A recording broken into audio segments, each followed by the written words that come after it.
Welcome to Indie Film Podcast. I'm Victoria. And I am Chuck. For the month of October, we're talking about horror films, obviously. Of course. And this week, we're going to be talking about sound effects, sound design, and why that is so important for your indie film and why that can make or break a horror film. And Chuck, as an audio engineer, I know you've spoken rather passionately about this topic on some past episodes, but can you tell us a little bit about how sound design actually impacts a film of any genre? I think sound design is the most important aspect of a film. Obviously, you need to have a camera, but the sound design can paint a scene just as well. And I do want to add one caveat to your statement. I'm not an actual certified audio engineer. I am a self-trained indie film sound mixer. So take everything I say with a grain of salt. Because I am going to be talking about some frequencies and things like that, and they may not match up with somebody that has a degree in actual engineering, but I think they will.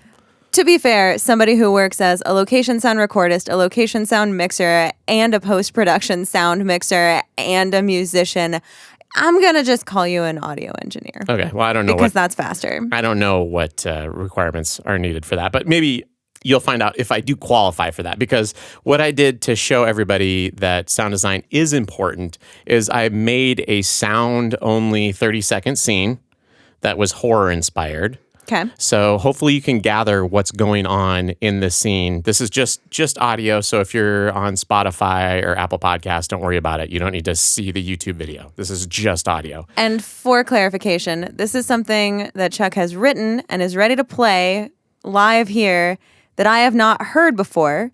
So it is going to be a testament to whether or not any of us know what the story is and if we can tell what's happening and what he's created with this effects library, because you didn't record any Foley, you didn't do any voice acting, none of that. No, I just used 100% the sound effects library that I've purchased over the years. So this is just a horror scene that came to my brain, and hopefully you can follow along with what's going on. Beautiful. I'm very excited about this. Here we go.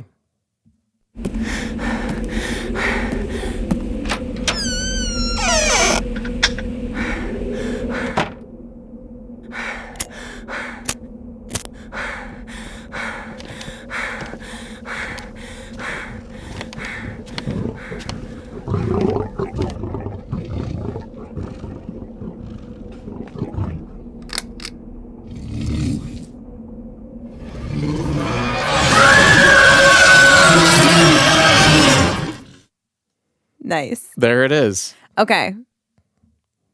So I believe Yeah. I believe that sounded like a woman panting Yes.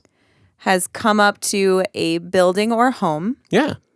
that is dark on the inside. She's trying to light a candle or something, or like her lighter. It's not working. Mm-hmm. She cannot see, but does hear a low growl somewhere in the distance. She takes out a gun to maybe shoot it and tries to like. Oh, is it cocking a gun? Is no, that was the sound effect of a chain light turning Oh, on. I definitely thought it was like a gun thing. Yeah. Well, you got the rest of the scene there. I assumed that the lights didn't work at all. Yeah. And that's why she was going to lighter first. Because when I walk into a building, I don't go to lighter first. Mm-hmm. Mainly because I don't know that many people who still carry a lighter on them at all times. Well, I'm over 40, so I do remember those days when I had a Zippo lighter. They're handy. They are. Oh, and I own one. They're hard to But it is in my blow kitchen out. drawer. Yeah. They are. You They are basically very practical. can't blow those things out. It's very, very It's difficult. very difficult. Mm-hmm. The lung capacity required isn't. Okay. And then the monster obviously wins.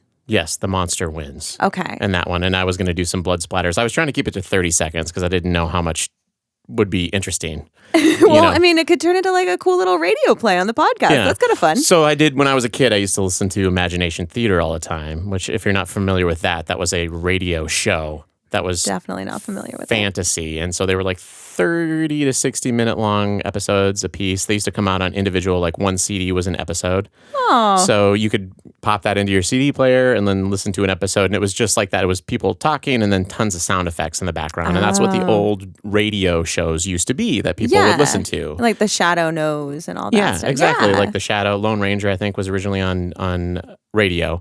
And so there's a lot of things that you can do to paint a scene with sound design. Like you basically got my visual, more or less. And I just created that through audio only. Yeah. And you can do that.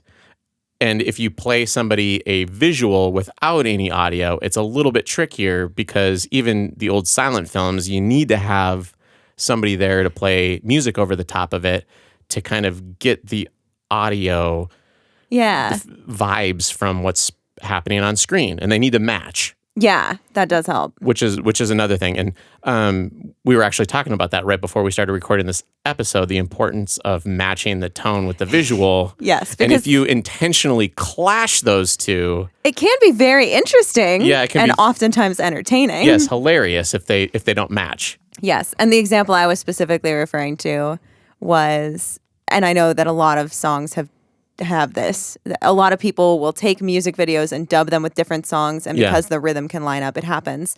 But my example specifically was Childish Gambino's This Is America, and how that has been dubbed over with a lot of songs that are nothing even close to that actual song, such as the American classic Carly Rae Jepsen's Call Me Maybe. Mm-hmm. They are very different songs with very different rhythms and beats, except still lines up pretty well. Yeah, they would be the same beats per minute. Beats per minute lines up, fair. But the vibe of the song is rather different. Yeah. Well, you can actually shrink or expand some of those songs too, the beats per minute, to make them match up with another song, and it doesn't distort too badly as long as you're within a certain realm of stretching. Oh. So you can fix some of that stuff in post. So like, for example, the monster, I've never actually made a monster roar at all before because we've never made a film where I needed to make a monster roar. So this is new. But for that little demo that I made for everybody, I leaned on the low frequency, right? And in order to do that, you can stretch it and then pitch it as well. So if you take an audio file and expand it slightly, it will lower the frequency. Okay, that makes sense. Yeah. Okay, and then that way, because the lower sounds are typically associated with monsters, that like predator vibe. Yeah. Not just the predator in Alien versus Predator. Oh, yeah, stuff, but like, right? That's, so Predator voice, that was actually done by a guy named Peter Cullen. Wait, there was a voice actor for that? Yeah. So you can go online and look at Peter Cullen's work, and he just did the Predator. It's crazy. Oh. He made that clicky sound. No. Yeah, so that's just a guy doing that. And obviously they did some work on it in post as well. That would scare the crap out of me if he was like my roommate or something, to just like wake up in the morning and you hear, it's like hearing the chick from The Ring. Yeah. And that like, yeah. Yeah, so no, he did a version. He did a version of that for the film The Predator. So, but the frequency, and just so you know, if you do hear a dog, speaking of sound design. Speaking of sound design. That we have... we've added a friend. We're dog sitting this week. And so if you hear Maggie in the background, sorry about that. So now I was distracted because we just had a dog barking and she's moving towards the camera. She's moving towards the camera, so it'll be very exciting. This will be exciting. But see, now this is also the importance of sound design. Technically, nobody here has seen a dog yet. Yeah. They've heard a bark, they've heard us talk about a dog, and they hear us getting very suspenseful and both of us looking right below the camera where the dog probably is. Yeah. So like, I feel like that's another good example of building suspense, right? Technically, you haven't seen the monster. Not that Maggie's a monster, no, but you haven't seen the monster yet. So this is also kind of fun. Anyway. She's laying down on screen. Below screen, sorry, not on screen. So, now totally distracted. Let's bring it back to low frequencies. You were asking about low frequencies, yes. And I did look up some information about low frequencies and high frequencies. Okay. Because they can be anxiety inducing for people. And one of the theories about low frequencies, and I did look at a study, let me see if I can find it here because I don't want to say the wrong thing. Loudness judgments and annoyance reactions are sometimes reported to be greater for low frequency noise than other noises for equal sound pressure and level. And this is from The Effects of Low Frequency Noise, and it was published in May 1996.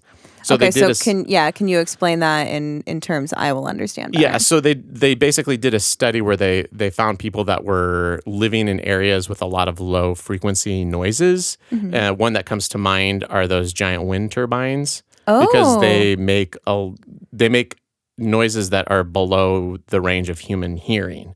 And what they found was that people's anxiety levels were higher than in other areas. Oh. And when they lived and they were constantly exposed to those low frequency tones. So there are ideas out there, and I couldn't find studies on this because this would be biological, but larger animals have lower frequency growls and noises.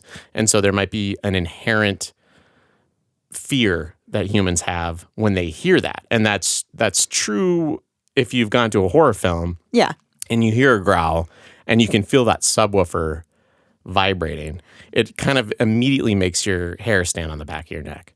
So that's kind of fair because even in the example you just played, at first I was like, oh, giant crocodile or something big. Yeah. Like my brain did not go to small little thing that's going to try to kill you. Like it was imagining something very large that is now growling, and that's a warning sign that it's now going to attack and eat me. Yes. Yeah. That was the point of it. And just so you know, if anyone's interested out there to see how I put that together, I'm more than happy to record like a video of a screen grab of how I layer all these sound effects in. But that was a tiger, but it was dual layered. Oh. So I pitched one up as well.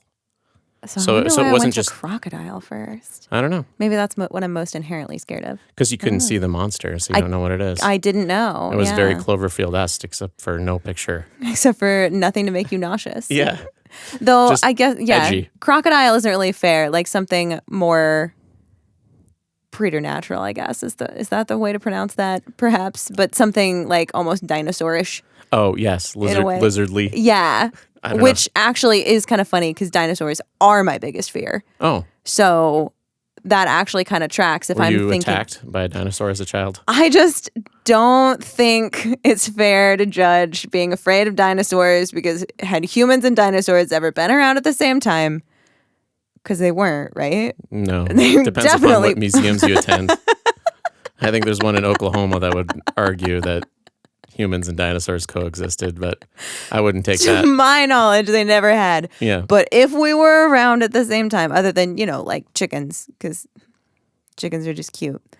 But like, humans wouldn't win that fight. We wouldn't win that fight. We wouldn't. No, we would wouldn't. get eaten. And in the movie Jurassic Park, obviously, We didn't. dinosaurs continue to win in every do. single sequel. I think. I don't know. I quit watching after the second one. I struggled with those, obviously.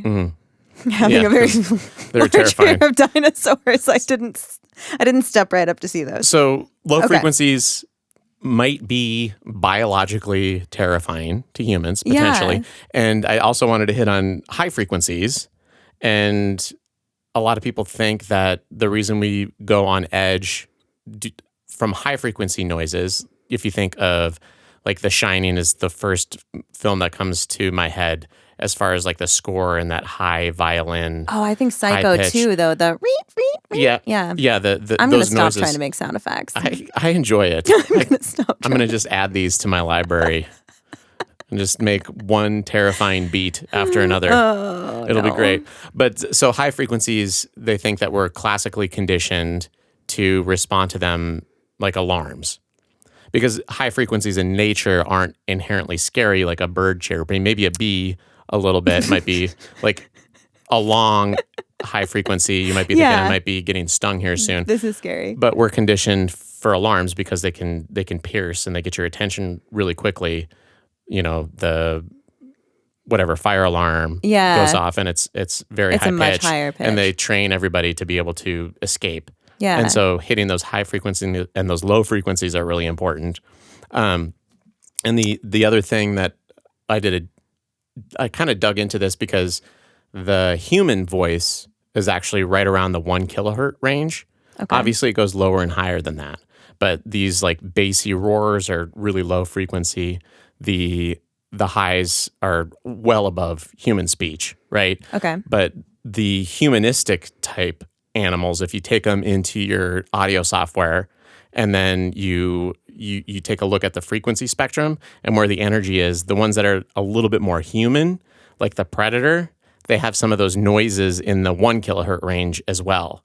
as the low sort one. of- So it's giving it kind of like a It's the audio version of the Uncanny Valley. yeah. So that's kind of like more of a human-esque type character. It starts might to feel have like human. a roar in that range, which and it also helps with presence as well. So that's kind of the frequency in that roar I made. I added a little bit to that higher frequency because a tiger is one of the lowest in the animal kingdom as far as frequencies. And it's really funny. If you go online, you can dig into how to create monster roars, which I had to do some tutorials to kind of figure out what I was going to do with the sound library that I had available to me.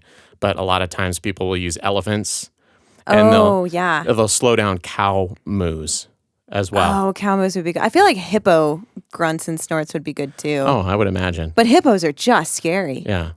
So And the other thing that happened with the sample that I used is when I slowed it down, it started to get some artifacting, okay. which it made it sound unnatural. So one thing that I want to point out to everybody is if you get, this is an old sound effects library that I bought years and years ago, and it was recorded at 44.1 kilohertz, which is the frequency that CDs max out on, right? Oh. So if you have a field recorder and you want to get a sound that you want to slow down in post, it's almost like shooting at a higher frames per second. So that you can slow it down but still Yeah. keep a good picture quality.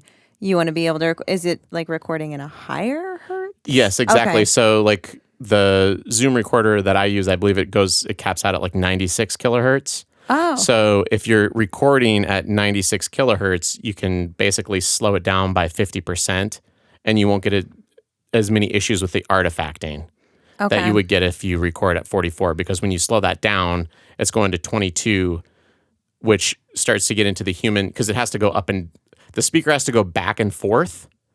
And we can only hear, this might get a little boring here, but I'm going to go into the weeds for just a second. So human ears hear up to 20,000 hertz, right? Okay. I'm going to believe you. Like I don't know. children, like I can't because I'm over 40, so that range starts to get lower and lower as you get older, right? Yeah. So 20,000 hertz, that means that the refresh rate of the 44,000 hertz means that the speaker can push and pull. So one push is one and one pull is the other. Okay. So it's right at that 20,000 hertz rate because it's half. Okay. Because it's peak to peak on the amplitude, so it's like measuring like the back and forth is one cycle. Oh, okay. So It's like if the wave measurement goes ocean waves. yes, is exactly. what I'm talking about. They measure from like the bottom, Yeah. not just from the water line. They measure from the bottom of the wave up to the top of the wave. So I'm talking about one peak of one wave to one peak of the other. So the distance. Yeah, the distance between those. So okay. that's the 44,000 hertz. So I was just going wrong direction. But this is why I don't do audio. Yeah, but I correct me if I'm wrong in the comments. But if you get the 96,000 hertz, you can basically slow that down, and you're not going to get as much artifacting in your final recording as if you take something that's recorded at 44,000 hertz, which would be like trying to take something that you shot at 24 frames per second and then slow it down in post. You get that jankiness to it. Yeah, for you're the going to video start peoples. blatantly skipping frames. It's going to look very blurred and uncomfortable. It's not going to feel like very smooth motion versus filming it at 60 or 120. You're going to be able to slow it down but keep it very smooth. Like the opening of Zombieland. It was beautiful. Yeah, exactly. So same thing with audio. Man, So we went into the woods on that one. Yeah, but what I'm really taking away from this is for those of you without access to a detailed sound effects library, but looking to create your own, Chuck from Indie Film Podcast here is recommending that you grab your recorder and you head to your local zoo. Yes. Go to the zoo, get in the back, Just start recording things. listen to the animals. Nobody as will they're think eating. it's creepy at all. Yeah, just bring your recorder. I'm sure they'll just let you back in there. It's okay. I'm a professional location sound recordist. Yes. Let me into the polar bear exhibit. Guaranteed. I don't know to if I give you would a go pass. into the polar bear exhibit. You got to get close.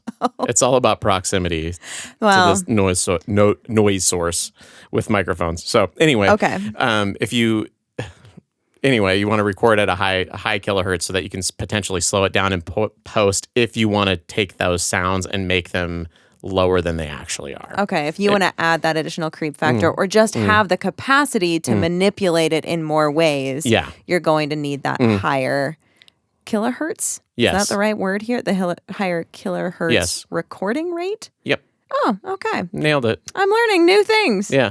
Thanks. Yeah. I like it when I learn things on the podcast that I'm supposed to be speaking intelligently on. Well, I'll take care of this as the newly ordained audio engineer. I'll just be taking care of that myself.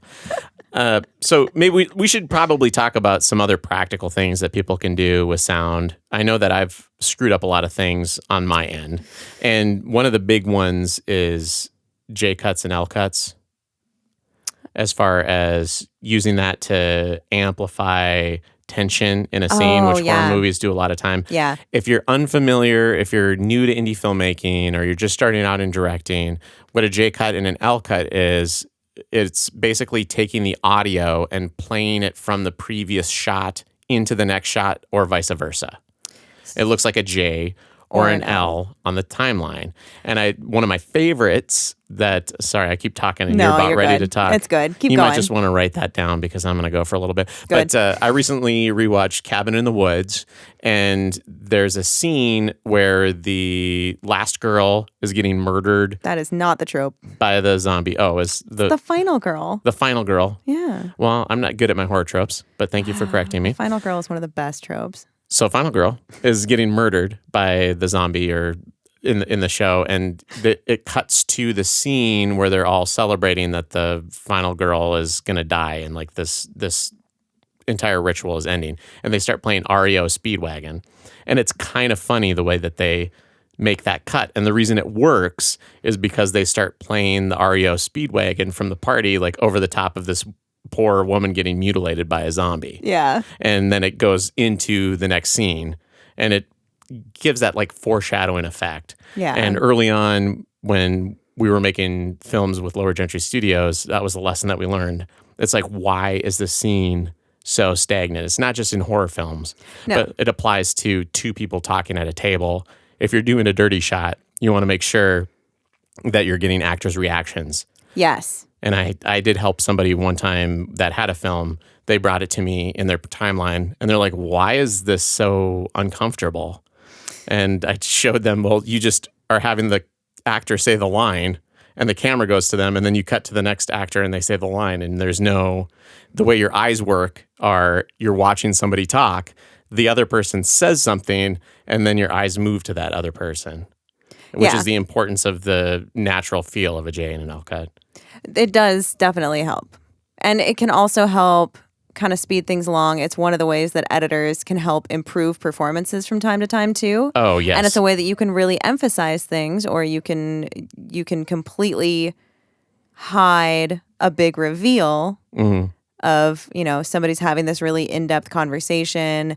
You see the other person, you hear the other person talking back to them, and then suddenly, boom, it's revealed, oh, this is actually what's his bucket, the Green Goblin in Spider-Man, and Willem Dafoe is just having a conversation with himself, and it's still the creepiest thing anybody's ever going to see. Oh, yeah. Right? Like, there are a lot of fun ways to play with it and do reveals, but also cut any bad performances, any bad moments you didn't love, use different takes audio that sounds a little bit better, or really lean into a powerful moment where you watch something hit an actor as opposed to them saying it. Yeah. So there are a lot of ways that it's powerful and it's important. For sure. And horror movies, obviously. Yeah. Horror movies do things very well. I actually, on the subject of doing things well, I do have a few examples of some of my favorite horror sound design. Oh, yeah. Let's talk about famous film sound designs. I feel like one of them everybody's going to see coming because it was a pretty recent film and it was a really popular one, and it had incredible sound design, was Sinners. Okay, yes. And it was just beautiful, the way that they layered everything, the entire dance scene, having all this different music and everything. There were some moments of ADR that I was not 100% on board with, but at the same time, I also could not do any better. So yeah, I don't know if I should throw any shade for that. But, go ahead. Oh, I was going to say, so sometimes with ADR, if you're new to processing audio in film, people will think that you ADR'd a line, which means that you had it recorded after the fact. But if you run it through AI cleanup too heavily, it sounds unnatural. So just be real careful with those AI cleanup tools that will remove all the ambient noise Yeah. because some people will assume that sounds like somebody recording into a microphone after the fact, and it feels very unnatural. So I don't know if they did that there, but I just wanted to let people know. No, this was careful. like somebody was clapping and we heard the clap sound, but it didn't line up when their hands were actually doing it. Yeah, that's so real I was rough. oh, whoops, dang it. That's real rough. Yeah. But again, I don't think I could do any better, so I'm not going to throw shade for it. That's frame by frame stuff there. You just got to go frame by frame. No, there's no other way to do it, which is sad because it's time consuming. But one that I feel like did not get a lot of love, and I am so sad because this film was a really solid film. It was a good horror film. It was a good story. It was creatively shot. It was an interesting premise, but the sound design was incredible. And it was the first time I really noticed sound design in a horror film being used to create a whole different world, and it's Talk to Me. Okay. So in the film Talk to Me, you shake hands with this, I don't know if it's petrified or mummified or I don't really know. It's a hand. Okay. And when you do, then you see like either the afterlife or the underworld or however you kind of want to see whatever that spiritual realm is. Mm-hmm. But all the visuals are very wet and very murky and like people in puddles and everybody kind of looks damp. Yeah. But it also sounds like you're underwater. Oh, cool. Suddenly there's just this ambient like pressing kind of noise, if that makes sense. If a noise can press, I don't know. But you know, when you're underwater and everything gets muffled and foggy, but there's also that static, it's not white noise because it's underwater noise, but whatever that is that suddenly just fills your ears. They have that. And it's subtle, but it's so good. And I really liked it. And I just wish Talk to Me had gotten a little bit more credit for their incredible sound design. It was so good. Yeah, those subtle ones are really cool. I wanted to talk a little bit about The Shining, which is one of my favorite horror movies. Fair. And their sound design in that film is incredibly subtle. Yeah. But it's spooky. I always think of the Danny, the little kid in the tricycle, going from hardwood floor to the carpeting. To hardwood floor, to the carpeting. Yeah. And it's the way that they let that linger for so long is creepy. And then there's also Jack typing. All work and no play makes Jack a dull boy. But prior to that, there's scenes of him just typing in this giant hall. And all you hear is the hammer hit. Yeah. And for some reason, like in that scenario, because you know something eerie is going on, just those simple elements that are cranked up louder than real life, but not like obnoxiously loud, but they sound louder, can make your skin crawl. Oh, it definitely does. Absolutely. Because then A Quiet Place and that entire franchise, I guess now, leaned into that too, right? Where it was so quiet because they had to be, because the monsters heard at exceptionally better rates than humans or whatever. Yeah. But they couldn't see. Oh, okay. So like a T-Rex. Yeah. Oh no, wait. They can't see motion. They only see motion. Oh yeah, that's right. Yeah. No, yeah. Sorry, they only see motion. You can just hide in plain sight. It's fine. So these, they had characters communicating through sign language because you can't speak to each other. You can never talk. You can never hear each other. And they lean into that. And then anytime you hear like something drop, or you hear their footsteps or something, you're like. Or one of the characters had their nails done that day, and so they were communicating really loudly in sign language. Wow. They get murdered. Wow. Just all you hear is like that didn't. I don't have nails. You don't have nails. I don't have nails. You can't hear them clicking at all. You can't do a click. I mean, I don't know. But I have not seen that series of films. Oh, okay. Yeah. It's delightful. It's fun because it's like the absence of sound is the tension building, which is pretty cool. It's a fun way to do it. Contrast is super important. Contrast is. Super important. Though on that note, needle drops in music. So obviously, Jaws and Psycho, very, very iconic music that people just know. But also, I think not just a needle drop of a popular song or a catchy song or a song where you kind of know where it's going, but sort of the manipulation of an otherwise innocuous song. Okay. So Insidious did that really well. Okay. They had the Tiptoe Through the Tulips song. Oh, okay. But it was a very distorted, creepy version of it, and taking this really cute, soft song that everybody knows and dirtying it. I don't know, whatever you making do it to eerie and uncomfortable. Exactly. Made it so much worse. And I sort of equate that to, of course, back to Marvel. Ultron had the Pinocchio no string. Was it Pinocchio? The no strings on me? Oh, yes, that's Pinocchio. Yeah. So Ultron would be singing this Ain't No Strings on Me Pinocchio song, but it's because suddenly he's unleashed and now going to take down everyone. And it suddenly took this adorable little, oh, look, I'm a puppet. It's so cute song and turned it into a, oh, God, it's here. And it was kind of a cool moment. But don't worry, the Avengers will stop him. Don't be mean. Hooray. Avengers. I think we've given enough shade to Marvel for a while. They'll be fine. Oh, that's true. That's true. Oh, we haven't been doing the Runa Cinephiles Day because we realized we were trying to make a point to do that. And if you look at some of our vertical videos, we ended up pissing people off for other reasons. Just by stating it doesn't facts. matter. It we doesn't don't even matter. have to try. No, we're just whatever, irritating. Whatever we say and throw it up on the internet. Anytime we say anything, it's going to ruin somebody's day. Which is, you can't please everyone, Chuck, and I think I just need to lean into that and embrace it a little bit more. I'm going to try, but I'm never going to succeed. And that's okay. I'm allowed to accept that. Me too. Is there anything else that you want to touch on as far as sound Unless design? you had any other examples that you really wanted to call out. I think I'm good. Thanks for taking a listen to the little scene I created, and thank you all out there for listening. Thank you for creating something that was really cool. It was fun. It was fun to do. I've never done anything like that before, but sound design is important. So when you send your film off, make sure that that's as polished as possible.